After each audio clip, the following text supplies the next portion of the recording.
The rain was falling on the big windows of the Williams mansion when Grace Johnson got on her knees to clean the marble floor. Her hands were shaking as she held the old brush.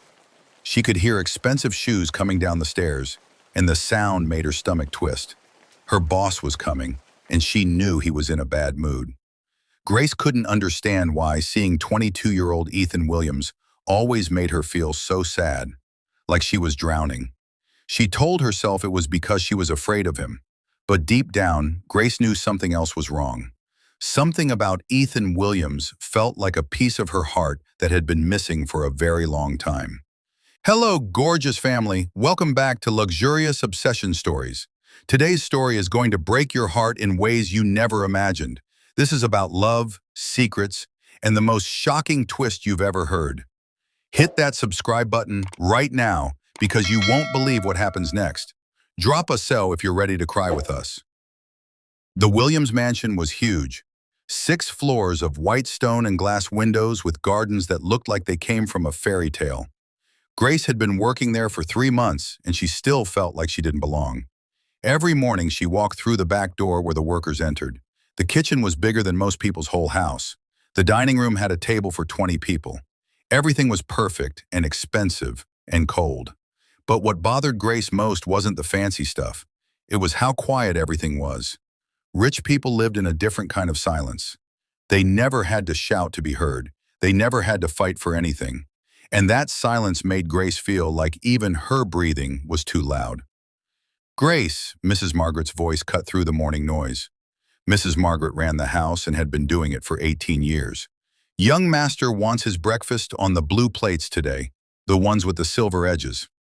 Grace stood up and smoothed down her white apron. "Yes, ma'am. The usual food? Fresh fruit, perfect orange juice, coffee from the expensive beans, and Grace?" Mrs. Margaret's voice got quiet. "Don't talk to him unless he talks to you first. He has important phone calls today." Grace nodded, but something inside her hated that rule. In 3 months, she had brought Ethan Williams breakfast 47 times. He had actually talked to her only 12 times. Each time was short and usually about something wrong with her work. But there was something about the way he looked at her. Not like most rich people looked at their maids, like they weren't there. He looked at her like he was trying to figure something out. It made her nervous and confused. "I understand, ma'am." "Good. And Grace, the young master has been stressed lately.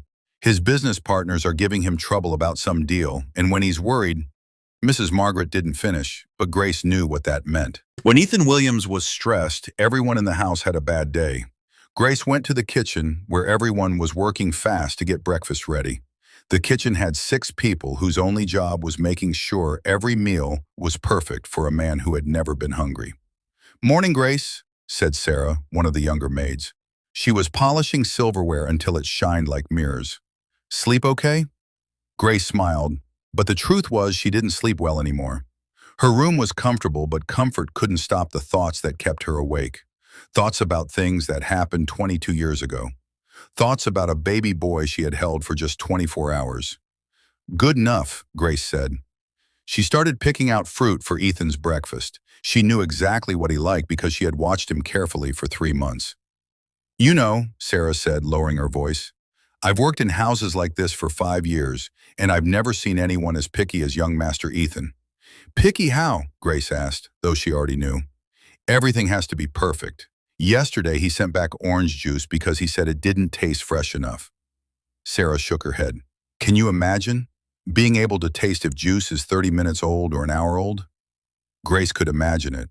When you never had to worry about having food at all, maybe you noticed tiny things like that. "He's lived a different life than us," Grace said carefully. "That's for sure," Sarah laughed. "Did you know his watch costs more than I'll make in 3 years?" Grace had noticed the watch. She had also noticed how he checked it all the time, like time worked for him instead of the other way around. "Money changes people," Grace said, putting orange pieces on the expensive plate. "Do you think it makes them happy?" Sarah asked. "All that money and stuff?" Grace stopped working and thought about it. She had been watching Ethan Williams for 3 months. She had seen him happy when business went well. She had seen him angry when things went wrong. But she had never seen him look peaceful. There was something restless about Ethan Williams. He moved through his beautiful house like he was looking for something he couldn't find. I think happiness and money are two different things, Grace said slowly. Before Sarah could answer, they heard footsteps on the stairs. Ethan was coming. Grace felt her stomach tighten. He's coming, Sarah whispered. Grace picked up the breakfast tray and checked everything one more time. The blue plates with silver edges caught the morning light. The orange juice was perfect. The coffee was exactly how he liked it. Everything was perfect except the way her hands shook a little as she got ready to see him again. The dining room was like something from a rich people's movie. The wooden table could seat 20 people, but usually only Ethan ate there in the mornings. Crystal lights hung from the ceiling, and expensive paintings watched from the walls. Grace walked in quietly. She had learned that rich people liked their comfort to look easy, like no one had to work for it. Ethan sat at the head of the table, looking at a tablet with numbers that kept changing. He wore a gray suit that fit him perfectly, and his black hair looked like it took a lot of time and money to style. Grace came from his left side, like Mrs. Margaret had taught her, and started setting out breakfast. Put the plate in the right spot, put the silverware exactly 1 inch from the table edge, put the coffee cup so the handle pointed toward his right hand. The orange juice tastes different today, Ethan said without looking up. Grace paused. Different house or more sour? He finally looked up and his dark eyes met hers. Did you use different oranges? No, sir. Same oranges that come every Tuesday. I squeezed the juice this morning at 7:15. Maybe it's the weather, Ethan said, taking another sip. Weather can change how fruit tastes. Grace nodded, though she wondered if anyone could really taste such small differences. Should I make fresh juice, sir? No, I don't have time. Ethan went back to his tablet. But tell whoever orders the fruit, if the quality changed, we should find other suppliers. Of course, sir. Grace kept working, very aware that Ethan was so close. She could smell his expensive cologne. She could see how his fingers moved on the tablet screen. There was a small scar on his right hand that looked like it came from when he was a child. Tell me, Ethan said suddenly, how long have you been working as a maid? The question surprised Grace. In 3 months, Ethan had never asked about her life. Most of my adult life, sir. And before that? Grace hesitated. The truth was complicated and painful, but rich people didn't want complicated answers from their maids. I left school early, sir. Family problems. Family problems, Ethan repeated. That's a nice way of saying being poor made you work instead of going to school. Grace's hands stopped moving. There was something in his voice that made her feel like he was studying her. Yes, sir, that's right. Did you ever think about going back to school later? The question hurt. Grace had thought about school many times, but explaining that would mean admitting to dreams that never happened. School is for people who don't need to work every day just to eat, sir. Ethan looked up at her then, really looked at her. That's a pretty dark way to see things. It's realistic. Is it? Or is it just an excuse for not trying? The words hit Grace hard. She put down the fruit knife carefully, trying to stay calm while anger built up inside her. With respect, sir, she said, keeping her voice steady, it's easy to think anything is possible when you've never had real problems. Everyone has problems. Some problems are harder than others. Ethan put down his tablet and looked at her with the same attention he gave his business deals. Explain that. Grace knew she was walking into dangerous territory. Maids who argued with their bosses usually got fired, but something about his tone made her keep talking. Your problems, sir, are choosing between Harvard and Oxford or which house to visit on vacation. My problems are choosing between buying medicine and paying rent, or deciding which meal to skip so the lights don't get cut off. The silence that followed was heavy. Ethan stared at her, and Grace realized she had just broken every rule about how workers should talk to their bosses. I'm sorry, sir, she said quickly. That was wrong. Was it? Ethan's voice was quiet. Or was it honest? Being honest can be wrong sometimes. And this is one of those times? Grace met his eyes. There was something that looked like curiosity there, like he was seeing something new. Yes, sir, it is. Ethan nodded slowly, then picked up his tablet again. Finish breakfast. And Grace? Yes, sir. Next time you want to say something honest, say it. I like honesty better than lies. Grace finished her work in silence, her mind full of questions. Why had Ethan Williams told her to be honest? Why had he looked at her like she mattered? And why did every talk with him leave her feeling seen and confused at the same time? As she got ready to leave, Ethan spoke again. "The scar on your hand," he said. "How did you get it?" Grace looked down at the thin white line on her left palm. "Broken glass, sir, when I was 7. Ethan said quietly, like the information meant something to him. Grace left the dining room with more questions than answers, and the strange feeling that Ethan Williams had been studying her just as much as she had been watching him. That afternoon, Grace was told to clean Ethan's private study while he was out for meetings.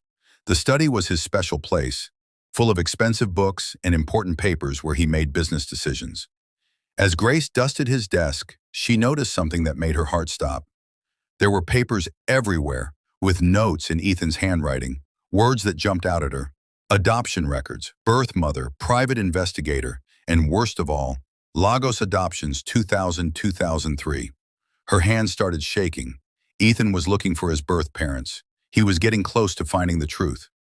On the corner of his desk was a folder marked Personal Investigation.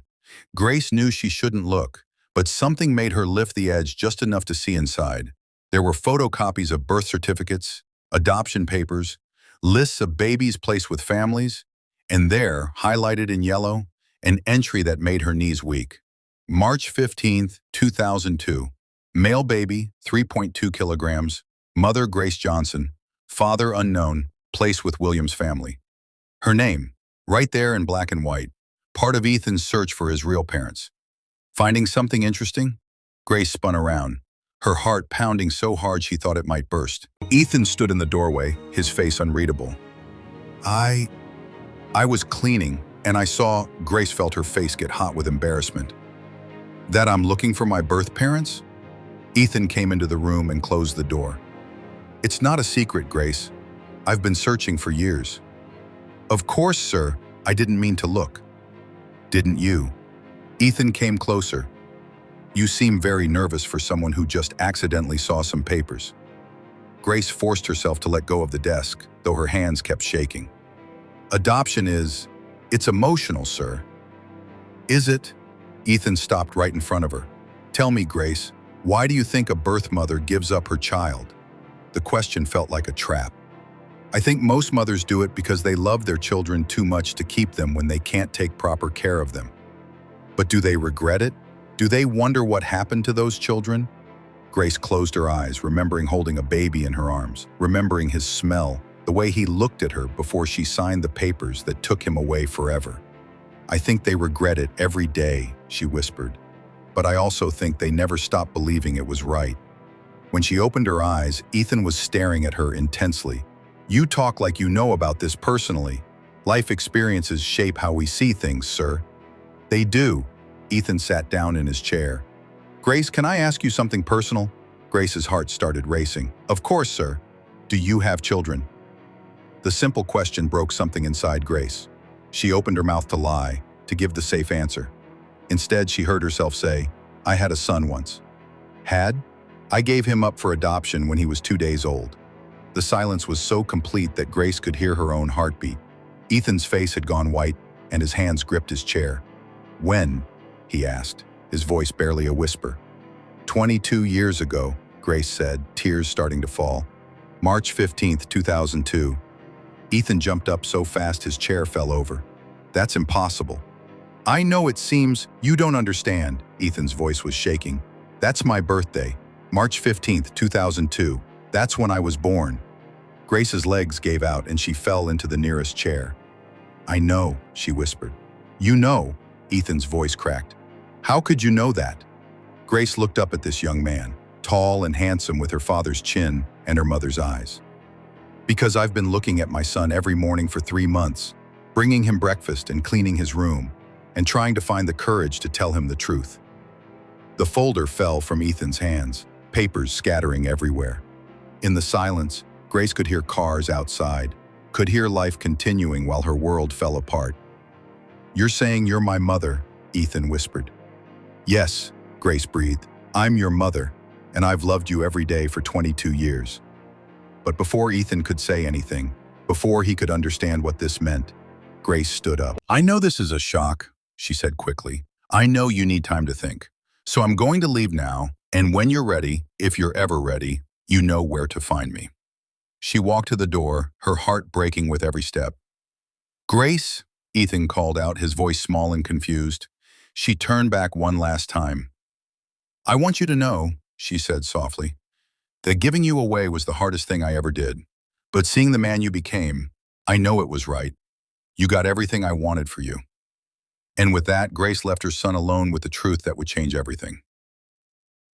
Grace sat in her small room in the servants' quarters, her suitcase packed on the bed. Tomorrow she would disappear from Ethan's life again, just like she had 22 years ago.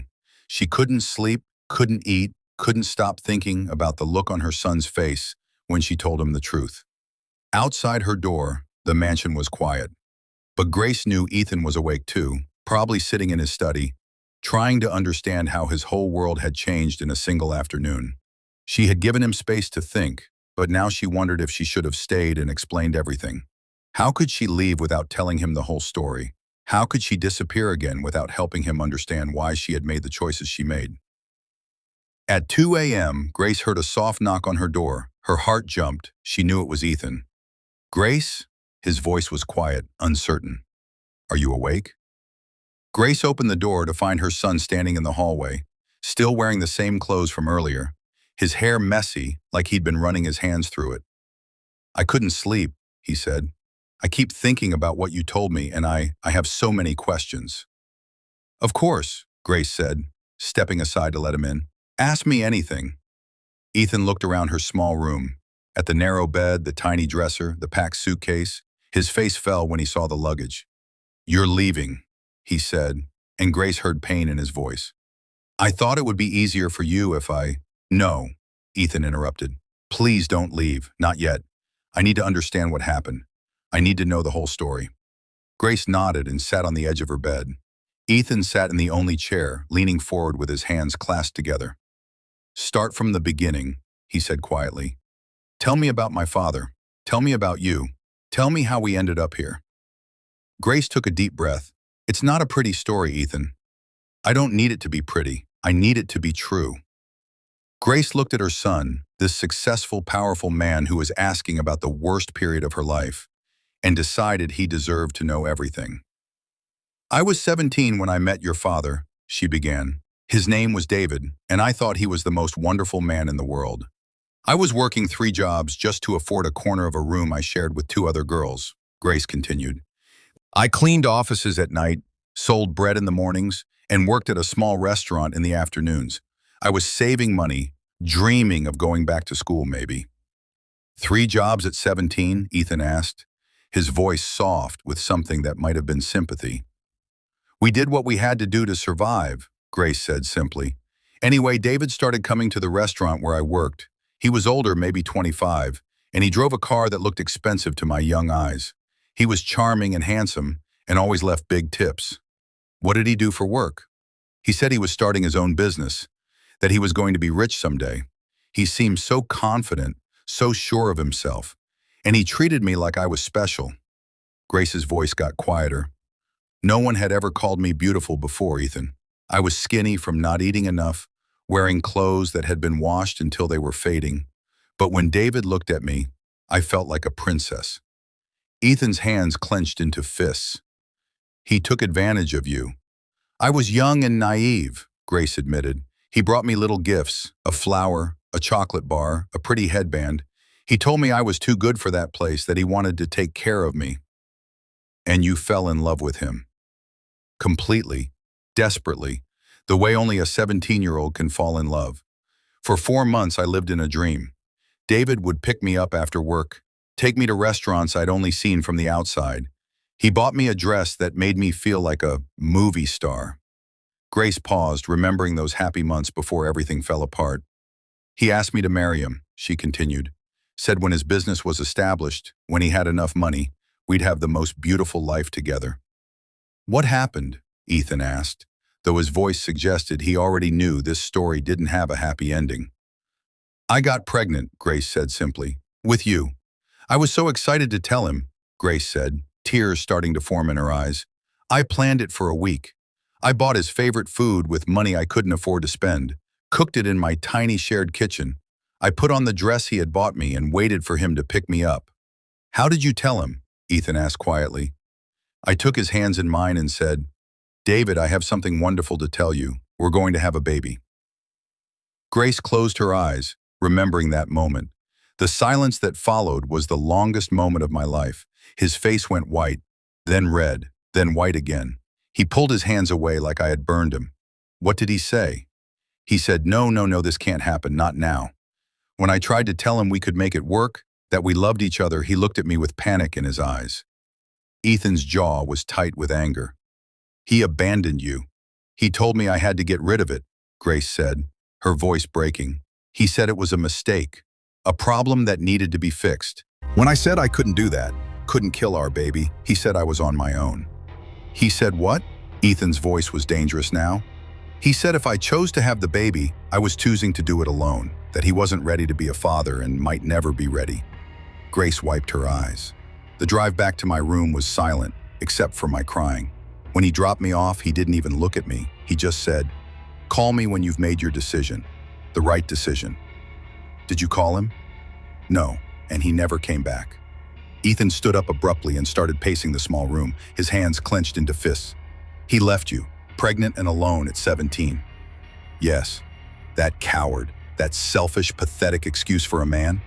Grace watched her son pace, seeing his anger on her behalf, feeling strangely comforted by his reaction. What did you do? Ethan asked, sitting back down. For 3 days, I didn't eat. I couldn't keep food down anyway. I went through the motions of my jobs, but my mind was trying to figure out what to do. You had no one to help you? My parents died when I was 15. No family, no real friends. I had David's phone number, but Grace shrugged helplessly. I remembered the look in his eyes.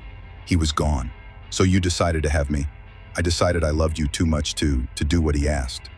You weren't a mistake or a problem. You were my child. But as the months went on, Grace continued, I started to understand the reality of my situation. I had exactly 4,000 naira to my name. My rent was 2,000 naira a month for my corner of a room. Food was maybe 1,500 naira a week if I was careful. You were barely surviving, Ethan said quietly. I tried to figure out how to make it work, but I was going to have to stop working soon. You can't clean offices or stand selling bread all day when you're 8 months pregnant. And after you were born, how would I work at all? Who would watch you? Grace's voice got smaller. I saw other single mothers in my neighborhood. Their children were always hungry, always dirty, always crying. They grew up on the streets while their mothers worked, learning to survive instead of learning to read. You didn't want that for me. I wanted you to have everything I couldn't give you. That's when I started thinking about another option. Adoption, Ethan said. I started noticing rich families in the market with their children. Clean, healthy, happy children wearing nice clothes and eating ice cream. Children who went to school, who had toys and books and futures full of possibilities. Grace looked directly at Ethan. I began to wonder, what if you could have that life instead of the one I could provide? When did you make the decision? When I was 7 months pregnant, I finally worked up the courage to visit an adoption agency. I walked around the building 3 times before I was brave enough to go inside. What did they tell you? The social worker was a kind woman named Mrs. Henderson. She said adoption was one of the most loving things a mother could do, putting her child's needs before her own wants. Grace's voice broke. She showed me files of families waiting to adopt, doctors and lawyers and business owners, people with big houses and good jobs who had been trying to have children for years. And you found my parents? Mr. C.E. and Mrs. Victoria Williams. He was a successful businessman, she was a teacher. They had been trying to have children for 8 years. Their letter to potential birth mothers made me cry. What did they say? They wrote, "We have so much love to give. We promise to cherish your child, to give them the best education, to love them unconditionally, and to always be grateful to you for the incredible gift you've given us." Ethan was quiet for a long moment. They kept that promise. I'm so glad, Grace said, fresh tears falling. That's all I ever wanted. Tell me about when I was born, Ethan said softly. Grace smiled through her tears. You decided to come early. I went into labor on March 14th at 2:30 in the morning. I was alone and scared and in more pain than I could imagine. You were by yourself? I took a taxi to the government hospital. 18 hours later, at 4:47 in the morning on March 15th, I heard the most beautiful sound in the world. Your first cry. What was I like? Perfect, Grace said immediately. Tiny and red and wrinkled, with dark hair and the most serious eyes. You had a small scar on your right hand from where the cord wrapped around your wrist during delivery. Ethan looked down at his hand, at the faint mark he'd always wondered about. I held you and forgot how to breathe, Grace continued. You were so perfect, so beautiful. I counted your fingers and toes over and over. I memorized every detail of your face. How long did we have together? 2 days. For 2 days, my world was nothing but you. I held you, fed you, sang to you. I talked to you about all the wonderful things you were going to experience. Ethan's voice was very quiet. What did you sing to me? Grace's face softened. Lullabies my mother used to sing to me. I told you stories about the life I hoped you would have, about school and friends and adventures. I promised you that even though I was letting you go, I would love you forever. When did my parents come? On the second day. Mr. C and Mrs. Victoria were exactly like their photos. Kind, gentle, so excited they could barely contain themselves. Mrs. Victoria cried when she saw you. What did they say? She whispered, "He's beautiful. He's absolutely perfect. Mr. C promised me they would love you and give you everything. They told me they were going to name you Ethan because it means strong and firm. Did you like the name?" I loved it. It was perfect for my strong little boy. Grace wiped her eyes. They left that evening to prepare for taking you home. I spent my last night with you, holding you close, talking to you. What did you tell me? I told you about your new life, about the beautiful house you were going to live in, the parents who would love you, the education you would get. I told you that your first mother loved you, and that's why I was giving you away. Ethan was crying now too. What was it like, giving me away? The hardest thing I've ever done, Grace said simply. Mrs. Henderson came with your new parents the next morning. I dressed you in a tiny blue sleeper I had bought. It cost me a week's worth of food money. I wrapped you in the soft blanket Mrs. Victoria had brought. Do you remember what you said when you gave me to them? Grace nodded. I looked at you one last time. You were awake, looking up at me with those serious dark eyes. I told you that your first mother loved you and would always love you. Then I kissed your forehead and placed you in Mrs. Victoria's arms. What did you say to them? I said, take care of him. Mrs. Victoria promised they would love you like their own. I told her, he is your own now, be happy. Grace's voice broke completely. And then you were gone. I watched from the hospital window as they put you in their car and drove away, taking my heart with them. What did you do after? Ethan asked, his voice thick with emotion. I stayed in the hospital an extra day because I couldn't face going back to my room without you. That evening, I made myself 2 promises. What promises? First, I would never try to contact you or interfere in your life. You had a family, and I wouldn't confuse you or cause problems. Ethan nodded, understanding. Second, I would make something of myself. I would work hard, save money, maybe even go back to school. I would become someone you could be proud of, even if you never knew I existed. Did you keep those promises? Both of them, for 22 years, Grace said. I worked harder than I ever had before. I saved every naira, took evening classes, slowly built a better life. But nothing filled the emptiness where you should have been. Did you ever want other children? I dated a few men over the years, but none of them could understand why I sometimes got sad for no reason. How could I explain that I had already loved and lost the most important person in my world? Ethan reached over and took her hand. What about my birthdays? Grace smiled sadly. Every March 15th, I bought a small cake and celebrated alone. I would light a candle and make a wish that you were happy and loved. I imagined what you might look like at 1, then 5, then 10, then 15. You celebrated my birthday every year, every single year. I would walk through rich neighborhoods sometimes, looking at the big houses and beautiful children, wondering if any of them might be you. Why didn't you try to find me? Because I had promised not to interfere, but also because I was afraid. Afraid of what? Afraid you wouldn't want to know me? Afraid you'd be angry that I gave you away? Afraid you'd see me as just a poor woman who cleaned houses and be ashamed. Ethan squeezed her hand. How did you end up working here? 3 months ago, I was looking for a new job. I saw an advertisement for a housemaid position with the Williams family. When I saw that name, Grace paused. I told myself it was probably a coincidence, but something made me apply anyway. What happened when you realized it was me? When Mrs. Margaret told me I'd be working for young Master Ethan Williams, born in 2002, my heart stopped. But I still didn't believe it until I saw you. What gave it away? Your eyes, those same serious dark eyes that looked at me in the hospital. The moment I saw you walking down those stairs, I knew.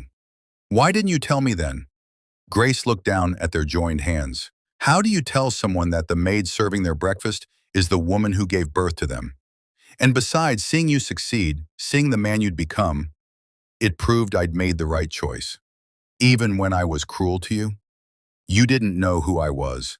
And honestly, seeing you confident and powerful, even if it meant you were cold to me, it was better than wondering if you were okay. But it hurt, Ethan said. Didn't it, when I treated you badly? Grace was quiet for a moment. Every harsh word felt like a knife. Every time you dismissed me or criticized my work, I wondered if giving you away had made you into someone who looked down on people like me. I'm so sorry, Ethan said, his voice breaking. I'm so sorry for every cruel word, every dismissive look, every moment I made you feel like you didn't matter. You couldn't have known. That doesn't make it okay. You sacrificed everything for me, and I repaid you with coldness. Ethan, look at me, Grace said firmly. You became exactly what I hoped you would become. Successful, educated, powerful. Yes, you were sometimes harsh, but you were also professional and hardworking. You built something with your life, but I forgot kindness. I forgot that everyone has a story. You can learn kindness. Your parents raised you to be good. I could see that in you even when you were being difficult. Ethan was quiet for a long time, processing everything she had told him. Grace, he said finally, I have something to tell you too. What? I've been searching for you for years. Since I turned 18, I've hired investigators, spent thousands of naira, followed every lead. I've wanted to find you my whole adult life. Grace stared at him in shock. You were looking for me? I wanted to understand where I came from. I wanted to know if you ever thought about me. I wanted to tell you that I turned out okay, that your sacrifice wasn't wasted. All this time you wanted to find me? Every day, and you were right here taking care of me without me knowing it. They sat in silence, both crying, both overwhelmed by the impossible journey that had brought them back together. What happens now? Grace asked quietly. Now we figure out how to be mother and son, Ethan said firmly. I don't know how to do this, but I want to try, if you'll have me. If I'll have you? Grace laughed through her tears. Ethan, I've wanted nothing more for 22 years. Then stay, please don't leave again. But I can't be your maid anymore. It wouldn't be right. You're not my maid, Ethan said, standing and pulling her into a hug. You're my mother, and I love you. Grace felt her son's arms around her for the first time since he was 2 days old, and her heart finally felt complete. I love you too, she whispered. I have loved you every single day. 6 months later, Grace Williams stood in the kitchen of the Victoria Island mansion, but this time she wasn't wearing a uniform. She was wearing a beautiful dress that Ethan had bought her, preparing lunch for her son who was coming home from a business trip. The past 6 months had been a journey of discovery. Grace had moved into one of the guest rooms and slowly, carefully, they had learned how to be mother and son.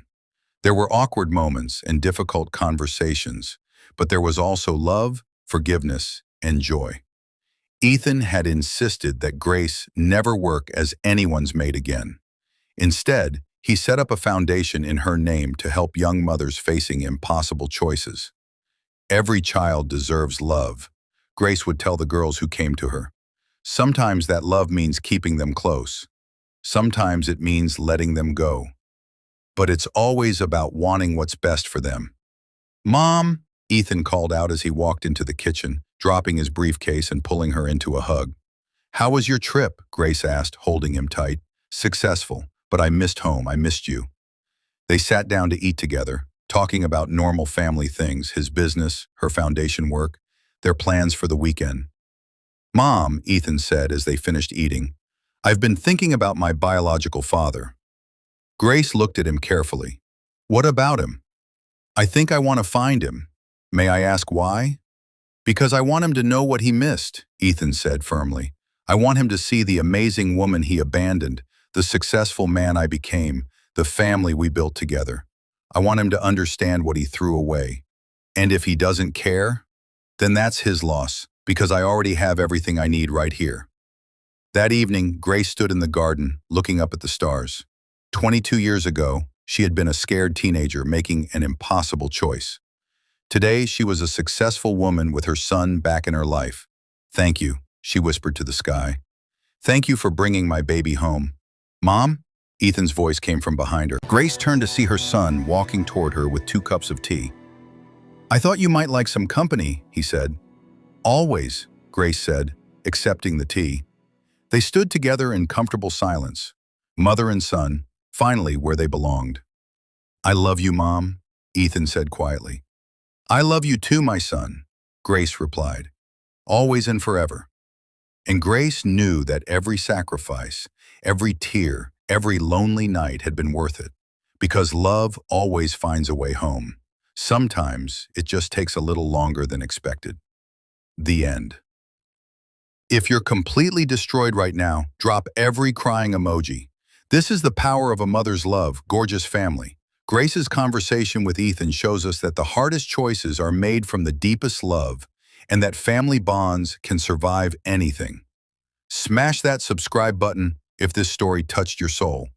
Hit that notification bell because we have more incredible stories about love, sacrifice, and family that will restore your faith in everything beautiful. Share this with someone who needs to remember that love never dies, that sacrifice is sometimes the highest form of love, and that family always finds a way back to each other.